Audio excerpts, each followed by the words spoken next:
لبيك اللهم لبيك لبيك لا شريك لك لبيك. ان دنوں کے اندر بقرعید کے دن جو اللہ نے 3 دن رکھے ہیں، اس کے اندر قربانی پیش کرنا ہر مسلمان کی بہت بڑی سعادت کی بات ہے. اور خود نبی کریم صلی اللہ علیہ وسلم کا جو ارشاد ہے وہ اس میں بہت اپنی جگہ پر بڑی اہمیت رکھتا ہے. آپ نے فرمایا کہ اگر کسی شخص میں قربانی کرنے کی استطاعت ہے اور وہ قربانی نہیں کرتا تو اس کے لیے انہوں نے فرمایا فلا یحضر مصلانا، کہ وہ ہماری مسجدوں کی طرف نہ آئیں، ہماری مسلوں کی طرف نہ آئیں. تو اس کا مطلب یہ ہے کہ کتنی اہم بات ہے کہ استطاعت کے باوجود کوئی قربانی نہیں کرتا.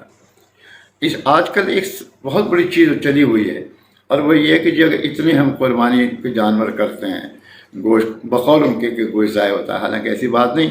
آج تو لوگ گوشت کو ترس گئے. بہت بڑی بات ہے کہ ان دنوں کے اندر کم سے کم لوگوں کو گوشت تو مل جاتا ہے، تو لہذا وہ اپنی جگہ پر ہے. لیکن ایک چیز جو ہے وہ یہ کہ صاحب قربانی کرنے کی کیا ضرورت ہے؟ ہم اتنا غریبوں کے اندر تقسیم کر دیں جو لاکھوں کروڑوں اور اربوں روپیہ خرچ ہوتا ہے، تو اس کے اندر کتنے غریبوں کا بھلا ہو جائے. تو میں کہا کرتا ہوں کہ بھائی غریب تمہیں بقرعید میں ہی یاد آتے ہیں، پورے سال اپنی عیش و عشرت کے اندر جو ہم خرچ کرتے ہیں اس وقت کسی کو خیال نہیں آتا کہ اس کو یعنی کیا اس کو خرچ کرنا چاہیے. اگر ہم فضولیات کی طرف سے واقعی نظر ہٹا لیں تو غریبوں کا بھلا ہوگا.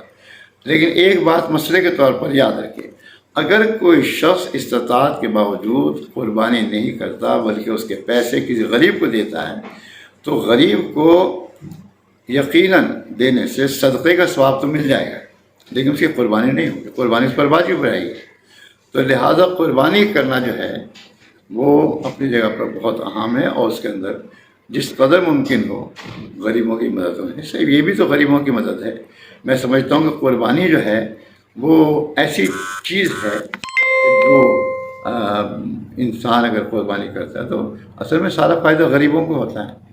ایک اکانومی کا اصول ہے کہ اگر شہروں کا پیسہ دیہاتوں کی طرف اور غریب علاقوں کی طرف جائے گا تو اس سے معیشت سمجھ جاتی ہے، کیونکہ غریبوں کی طرف جب پیسہ جائے گا تو وہاں بھی خوشحالیاں آ جائیں گی. تو اصل میں اگر دیکھیں تو قربانی کے اندر زیادہ تر فائدہ تو غریبوں ہی کا ہے. کوئی گھاس لے کر آ رہا ہے، کوئی اس کو ڈھو رہا ہے، کوئی جانور کو لے کے آ رہا ہے، کوئی ذبح کر رہا ہے، تو یہ سب کون لوگ ہیں؟ وہی بیچارے غریب لوگ ہیں.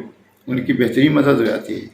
تو اس کے لیے یہ بہانہ بنانے کے جو غریبوں کو دے دیا تو دیں، آپ غریبوں کو ضرور دیں، لیکن وہ صدقے کا ثواب آپ کو ملے گا، قربانی کا ثواب نہیں ملے گا. اور ایک بات یہ ہے کہ اللہ نے فرما دی لن ینال اللہ لحومها ولا دماؤها ولکن ینالہ التقوی منکم، کہ جو تمہارے قربانی کے گوشت اور بے تمام چیزیں ہیں، خون اور گوشت، یہ اللہ کو نہیں پہنچتا. عربوں کے اندر ایک طریقہ عجیب و غریب رائج تھا اس نبی کریم صلی اللہ علیہ وسلم کے اعلان نبوت سے پہلے، اور وہ یہ کہ وہ جانور کو قربان کر کے اس کے گوشت پوشت کو بیت اللہ شریف کی دیواروں کے ساتھ لا کے اس کے مل دیتے تھے. فرمایا کہ اللہ کو یہ نہیں پہنچتا، بلکہ فرمایا لن ینال اللہ لحومها ولا دماؤها، یہ خون اور گوشت اللہ کو نہیں پہنچتا، ولکن ینالہ التقوی منکم، تمہارے دل کا تقوی اور نیت ہے وہ اللہ کو پہنچتی. صحابہ کرام رضوان اللہ تعالیٰ علیہ مجمعین نے عرض کیا کہ یا نبی اللہ، یہ جو تقوی کہاں ہوتا ہے؟ تو آپ نے دل کی طرف اشارہ کر کے فرمایا التقوی ہاہنا، تقوی یہاں ہوتا ہے، یعنی وہ انسان کی سچی دل کی جو نیت ہے وہ اللہ کو پہنچتی. یہ گوشت وغیرہ جو کچھ ہو تو دنیا کے اندر رہ جاتا ہے، اور جتنا انسان اللہ کے راہ کے اندر قربانی پیش کرے گا انشاءاللہ اتنا ہی اس کے لیے اجر و ثواب ہوگا، پورے سال کے اندر اس کو برکتیں نصیب ہوں گی. تو یہ ضروری ہے کہ ان دنوں کے اندر قربانی کو پیش کیا جائے. اور جانوروں کے سلسلے کے اندر یہ ہے کہ وہ صحت مند ہونا چاہیے، اچھا جانور ہو، لیکن وہ صرف نمائش کے لیے نہ ہو. جیسے آج کل ہمارے ہو رہا ہے کہ 10 لاکھ 20 لاکھ 50 لاکھ کا جانور لے رہے ہیں، پھر محلے کے اندر گھما رہے ہیں اور لوگوں کے اندر فخر کر رہے ہیں. تو یہ فخر کی چیز نہیں، یہ تو شکر کی چیز ہے کہ اللہ تعالیٰ کا شکر ادا کریں کہ اللہ نے آپ کو اتنا پیسہ دیا. وہ پیسہ جو زائد ہے وہ غریبوں پہ خرچ کریں، لیکن ایک نارمل قسم کے جانور کی قربانی آپ اللہ کی راہ میں پیش کریں. اور یہ فضولیات جو آج کل ہمارے یہاں ہو چکی ہے اس کے اندر، اس کی کوئی گنجائش نہیں. اللہ تعالیٰ ہم سب کو توفیق دے کہ ہم ان دنوں کے اندر قربانی پیش کریں، اللہ کی راہ میں پیش کریں، اللہ کی رضا کے لیے پیش کریں، جو جیسے حضور صلی اللہ علیہ وسلم نے فرمائیں جس طریقے سے قربانی پیش کیے ایسی قربانی پیش کریں۔ اور ایک خاص بات میں عرض کرتا ہوں جو ہمارے مشہور ہے، وہ یہ ہے کہ جی جو قربانی کا تعلق تو حج سے ہے، تو یہ بے شک حج سے ہی ہے، لیکن آپ یہ دیکھیے کہ نبی کریم صلی اللہ علیہ وسلم 10 سال مدینہ منورہ کے اندر رہے ہجرت کے بعد۔ 10ویں سال آپ نے حجۃ الوداع پر میں نے آخری حج عطا فرمایا، لیکن اس عرصے کے اندر آپ نے ہر سال کا آپ کا طریقہ یہ تھا کہ آپ قربانی کے جانور خرید کر اور ان کی باقاعدہ کبھی پرورش بھی ہوتی تھی جانوروں کی، اور جانوروں کو باقاعدہ پال کر ان کو قربانی پیش کرتے تھے، اور آج بھی وہ روایت موجود ہے۔